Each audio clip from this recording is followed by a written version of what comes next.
Hi అండి, నమస్తే. Welcome back to my channel. ఎలా ఉన్నారండి అందరూ? బాగున్నారా? నేనైతే చాలా చాలా బాగున్నాను. ఈరోజు వీడియో వచ్చేసి సండే రోజు తీసిన వీడియో అన్నమాట. ఈరోజు లేచేసరికి టైం అయితే ఓవర్ అయిపోయింది. 8:30 అయిపోయింది అన్నమాట. మా బుడ్డోడు ఒక్కోసారి 5:30, 6కే లేస్తాడు. వాళ్ళు లేస్తే నేను లేస్తాను. ఇది ఎందుకు మార్నింగ్ అయితే లేగలేదు కాబట్టి నేను కూడా లేవలేదు. పిల్లలకి స్కూల్ కూడా లేదు కదా, అలానే మా హస్బెండ్ కూడా ఫస్ట్ షిఫ్ట్ ఉండే అనమాట. తను వెళ్ళిపోయాడు కాబట్టి నేనైతే కొంచెం లేట్గా లేచాను. ఎందుకంటే ఇప్పుడే మనకు టైం దొరుకుతుందో ఈ ఒక్క 1 మంత్ తర్వాత స్కూల్ స్టార్ట్ అయిందనుకో, మా చిన్న బాబుతోని అలాగే ఇద్దరు పిల్లలతో స్కూల్కి పంపాలంటే మనకు సరిగా నిద్ర అనేది ఉండదు. కాబట్టి టైం దొరికినప్పుడే రెస్ట్ తీసుకోవాలని నేనైతే 8:30 వరకు అయితే పడుకున్నాను. పడుకొని లేచిన తర్వాత ఇక్కడ పిల్లలకైతే బ్రష్ అయితే చేయించిన తర్వాత ఈరోజు మార్నింగ్ అయితే రాగి దోశ అయితే వేశాను. నైటు చెప్పాను కదా, లేటుగా లేవడానికి రీజన్ కూడా కొంచెం నాకు హెడేక్గా ఉందన్నమాట. నైట్ ఎందుకు అర్థం కాలేదు. కాబట్టి మార్నింగ్ ఒక కప్పు టీ తాగుదామని, అంటే ఎంటీ స్టమక్తోనే టీ తాగకూడదు అంటారు కదా, అలానే నేను రెగ్యులర్గా అయితే టీ అసలు తాగను. కానీ ఈరోజు ఎందుకు కొంచెం తాగాలనిపించి టీ అయితే పెట్టేసుకున్నాను అనమాట. పిల్లలకైతే దోశ వేసేసి వాళ్ళైతే తింటున్నారు. వాళ్ళు తినేలోపు నేను కొంచెం టీ పెట్టుకుందామని కొంచెం అల్లం, ఇలాచి, మిరియాలు మంచిగా దంచేసి, అంటే కొంచెం స్ట్రాంగ్గా ఉండాలని మంచిగా దంచి టీ అయితే పెట్టుకున్నాను అనమాట. ఇలా ఎప్పుడో ఒకసారి తాగితే చాలా రిలీఫ్గా ఉంటుంది. అయితే డైలీ రెగ్యులర్గా అయితే నేను అసలు తాగను. టీ అనేది అలవాటు కూడా లేదు. కానీ ఎందుకో ప్రెగ్నెన్సీ టైం నుంచి కొంచెం కొంచెం తాగాలనిపిస్తుంది. కానీ ఇది హ్యాబిట్ కూడా తగ్గించాలి వస్తుంటే. ఇప్పుడైతే ఒక కప్ అయితే టీ అయితే తాగుతున్నాను. నిన్న నైట్ నేను అంటే టిఫిన్కి అయితే నేను రాగులు అనేది ఎక్కువ యూజ్ చేశాను అనమాట. ఎందుకంటే కొంచెం హెల్దీ కదా పిల్లలకైనా మనకైనా. అంటే డైరెక్ట్ వాళ్ళు ఒక్కోసారి రాగి జావ తాగలేరు. అలానే నేనైతే దోశలలో, ఇడ్లీలలో రాగులనైతే కలిపేసి చేస్తానన్నమాట. వాళ్ళైతే వాళ్ళకి తెలిసిపోదు కదా, అంత ఈజీగా గుర్తుపట్టరు. కాబట్టి నేనైతే ఎక్కువ రాగి దోశ చేయడానికి, రాగి ఇడ్లీ చేయడానికి ఇంట్రెస్ట్ అయితే చూపిస్తాను. ఇక్కడైతే ఒక కప్ అయితే టీ అయితే తాగుతున్నాను అనమాట. చాలా అంటే చాలా స్ట్రాంగ్గా పెట్టేసుకున్న టీ, చాలా టేస్టీగా కూడా ఉంది. ఇక టీ తాగిన తర్వాత మా చిన్నోడైతే లేస్తే వానికి పాలు తాపించి ఒక 1/2 అయితే ఆడుకున్నాడు. మళ్ళీ మార్నింగ్ ఎప్పుడైనా సరే లేచిన ఒక 1/2కి మళ్ళీ నిద్రపోతాడు. వాడినైతే ఉయ్యాల్లో పడుకోబెట్టి ఇక్కడ నేనైతే దోశలు అయితే వేసుకున్నాను అనమాట తినడానికి. మళ్ళీ అంటే ఊకే కదులుతున్నాడు. పక్కన కూర్చోబెట్టుకొని ఊపుకుంటూ తింటే మళ్ళీ అంత ఈజీగా లేవడు కదా. మళ్ళీ టిఫిన్ చేసిన గిన్నెలు కూడా ఉంటాయి. వాటన్నిటిని మనం కొంచెం కడిగేసుకున్న తర్వాత లేస్తే అప్పుడు పని కూడా ఫ్రీగా అయిపోతుంది కదా అనే ఉద్దేశంతో వాడిని పక్కనే కూర్చొని వాడినైతే ఊపుతున్నాను అనమాట. ఉయ్యాలు ఉండడం వల్ల చాలా అంటే పని అయితే కొంచెం చేసుకోగలుగుతున్నాను. ఎందుకంటే ఉయ్యాల లేకుంటే బాబు అయితే పడుకోడు. ఇంటికాడ అలవాటు అయిపోయింది కదా, అలానే ఉయ్యాల్లో పడుకోబెడితే చక్కగా పడుకుంటాడు. వాడు పడుకొని లేవగానే స్నానం అయితే చేయించుదామని కొద్దిగా ఆయిల్ అయితే పెట్టేశాను అనమాట. అంటే నిన్న ఆఫ్టర్నూన్ తలస్నానం చేయించి ఆయిల్ అయితే పెట్టలేదు. ఎందుకంటే ఫుల్ ఎండ కొడుతుంది, చెమటగా ఉంటుంది కదా. మళ్ళీ వాడు ఊరికే చెమట అయిపోతున్నాడు, పెట్టలేదు. కానీ 1 డే పెట్టలేదు, మళ్ళీ నెక్స్ట్ డే పెట్టకుండా బాగుండదు అన్నట్టు ఆయిల్ అయితే పెట్టేశాను తలస్నానం అయితే పోయడానికి. చూడండి, వాడు చక్కగా కూర్చొని ఆయిల్ అయితే పెట్టేసుకున్నాడు. వాడికి సెల్లు కనిపించింది అనుకో చాలు, వీడియో కాల్ అయినా ఏదైనా అది చూసి నవ్వుతుంటాడు అనమాట. ముందు నేను వీడియో ఆన్ చేయగానే వాడు స్మైల్ చూడండి ఎలా ఉందో. ఆయిల్ మసాజ్ చేసి అయితే వాడికైతే స్నానం అయితే చేయించాను.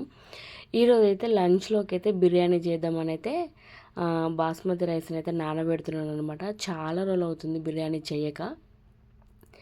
అంటే నేను డెలివరీకి వెళ్ళే ముందు చేసినా మళ్ళీ చేయలేదని చెప్పాను కదా. ఈరోజు ఎందుకు బిర్యానీ తినాలనిపిస్తే మా హస్బెండ్ అయితే రైస్ అయితే తీసుకొచ్చాడు. నాకు ఎలా అనిపించిందంటే, అంటే మేము నార్మల్గా డీమార్ట్లో అయితే రైస్ అయితే తెచ్చుకుంటాం. నిజంగా నార్మల్గా డీమార్ట్ రైస్ అయితే బాగుంటాయి నాకు తెలిసి. అంటే మరి ఈ రైస్ బాగుంటాయి అని మళ్ళీ అలా మాత్రం అనకండి. అంటే మేము రెగ్యులర్గా అవే యూజ్ చేస్తాం కాబట్టి అవి అయితే బాగా అనిపించాయి. కానీ ప్యాకెట్లో ఈరోజు మా హస్బెండ్ అయితే ఆన్లైన్లో బుక్ చేశాడు. కానీ రైస్ అయితే కొంచెం విరిగినట్టు అనిపించాయి నాకు అప్పుడే డౌట్ కొట్టింది బిర్యానీ ఎలా వస్తుందని. కానీ పర్లేదు, బాగానే వచ్చింది. ఇక్కడైతే కేజీ చికెన్కి కేజీ రైస్ అయితే నానబెట్టాను అనమాట.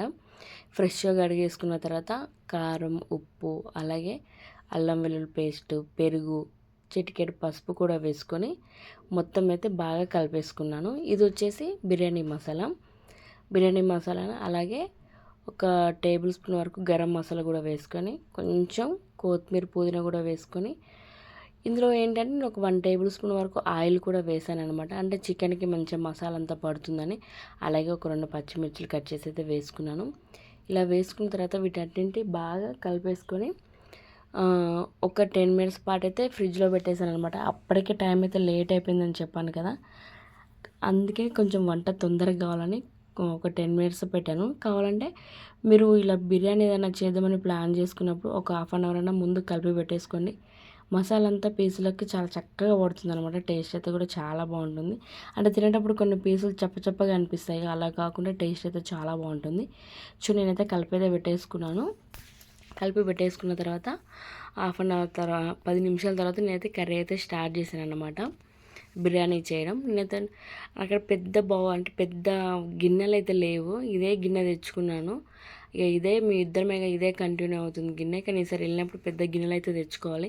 ఎందుకంటే బిర్యానీకి కొంచెం బౌల్ అనేది పెద్దగా ఉంటేనే మనకు రైస్ అనేది మంచిగా విడివిడిగా వస్తుంది అనమాట. అదే గిన్నె చిన్నగా ఉందనుకో, రైస్ ఎక్కువైందనుకో అంత టైట్గా ఉండి నాకు పర్ఫెక్ట్గా రానట్టు అనిపిస్తుంది.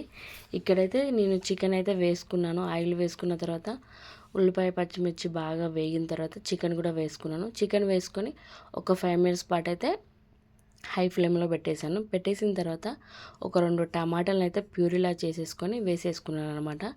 ఇలా వేసేసుకున్న తర్వాత ఇందులోనే కొంచెం ఉప్పు అనేది కలిసిందా లేదో ఒకసారి చెక్ చేసుకొని ఉప్పు కారం కూడా వేసుకోండి. ఇలా వేసుకొని మరొక 5 మినిట్స్ పాటు అయితే ఉడికించుకోవాలి. మనకి చికెన్ ఉడికే లోపు అయితే పక్కన రైస్ను కూడా ఉడికించుకుందాం. నేను ఎప్పుడు బిర్యానీ చేసిన మ్యాక్సిమం నెయ్యి అయితే పక్కా వాడతాను, కానీ ఈసారి అయితే నెయ్యి అయితే లేదనమాట. కాబట్టి నార్మల్గా చేశాను. ఎలా వస్తుందో అని అనుకుంటేనే చేశానన్నమాట. ఇప్పుడు డైరెక్ట్గా వాటర్లోకి బియ్యం అయితే వేసేసుకున్న తర్వాత నేను రైస్లో కూడా కొంచెం సాల్ట్ అయితే వేసుకుంటాను. ఎందుకంటే రైస్ అనేది కొంచెం చప్పగా ఉంటుంది, అలా లేకుండా ఉండాలంటే కొద్దిగా రైస్ కూడా వేసుకుంటాను. వేసుకున్న తర్వాత ఒక 90% ఉడికిన తర్వాత మనం రైస్ని అయితే చికెన్లోకి అయితే యాడ్ చేసుకుందాం. మనకు చికెన్ చూడండి పర్ఫెక్ట్గా ఉడికిపోయింది. పైన కొంచెం పుదీనా కొత్తిమీర కూడా వేసుకున్నాను. వేసుకున్న తర్వాత చికెన్ అయితే కొంచెం అయితే తీసేసాను అనమాట. ఎందుకంటే రైస్ కొంచెం చాలా అయినట్టు అనిపించింది నాకు, అందుకే లేయర్గా వేద్దామని అయితే నేను చికెన్ అయితే వేరొక బౌల్లోకి అయితే తీసుకున్నాను. తీసుకున్న తర్వాత మనకు రైస్ అయితే ఒక 80% కుక్ అయిపోయింది కదా, ఆ రైస్ని కూడా చికెన్లోకి అయితే వేసేసుకుంటున్నాను. ఇలా వేసుకున్న తర్వాత తీసిన చికెన్ కూడా వేసుకోవాలి. ఈ ప్లేస్లో నెయ్యిను వేయించిన ఉల్లిపాయలు అలాగే మరి కొంచెం పుదీనా కొత్తిమీర ఇట్లా వేస్తుంటే టేస్ట్ అయితే నెక్స్ట్ లెవెల్ ఉండేది. కానీ గీ లేకుండా చేయడం ఫస్ట్ టైం. అసలు ఎలా వస్తుందని చిన్న డౌట్ అయితే ఉండిపోయింది నాకు. ఫైనల్గా అయితే చెప్పేసాను ఎలా వచ్చిందో. చికెన్ కూడా వేసేసుకున్నాను కదా, మరి కొద్దిగా రైస్ అయితే వేసుకున్నాను. చెప్పాను కదా కొంచెం బౌల్ అనేది చిన్నగా అయిపోయింది. అంటే ఎప్పుడు సరిపోతుంది కానీ కేజీ అయ్యేసరికి 2 కేజీస్ కదా మొత్తం, కొంచెం టైట్ అయినట్టు అనిపించింది. మూత పెట్టేసరికి సెట్ అయిపోయింది. మూత పెట్టి ఒక పెద్ద బరువు అయితే పెట్టాను అనమాట. ఒక 10 మినిట్స్ పాటు ఉడికిన తర్వాత మళ్ళీ స్టవ్ ఆఫ్ చేసి ఒక 10 ఆర్ 15 మినిట్స్ తర్వాత మనం అప్పుడు మూత అయితే తీసినాం అనుకో టేస్ట్ అనేది చాలా బాగుంటుంది అనమాట. ఇక రైస్ కూడా పర్ఫెక్ట్గా ఉడికిపోయింది. అంటే కొంచెం వేరే బౌల్లోకి వేసాను అనమాట. పర్లేదు, చాలా రోజులు చేసిన గీ లేకపోయినా టేస్ట్ అయితే నెక్స్ట్ లెవెల్ ఉంది. నేనైతే చాలా ఇష్టంగా తినేసాను అనమాట. అలాగే పిల్లలు కూడా. ఒక్కటైతే తగ్గింది, కొంచెం అయితే కారం కావాలని తక్కువ వేసాను. వీడియో కనుక నచ్చితే like, share, subscribe. Thank you for watching.